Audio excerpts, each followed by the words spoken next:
Did you know your Netflix subscription unlocks a growing library of free and exclusive mobile games?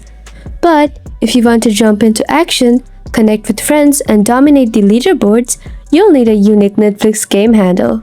This quick guide will walk you through the simple steps of setting up your game handle directly from your iPhone, so you can start playing today. Let's get started. First up, open your Netflix app.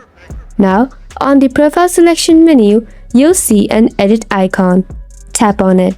This will give you all your profiles a pencil icon. Tap on the pencil icon over the profile you want to edit.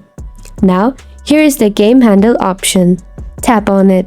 After that, you have to enter a completely unique game name for yourself. Once you entered it, tap on Let's Play button. Your game handle is now linked to that specific Netflix profile. And that's it. That's how you create a game handle on Netflix using your iPhone. If this helped, hit like and subscribe to the channel for more quick tech tutorials. See you in the next one.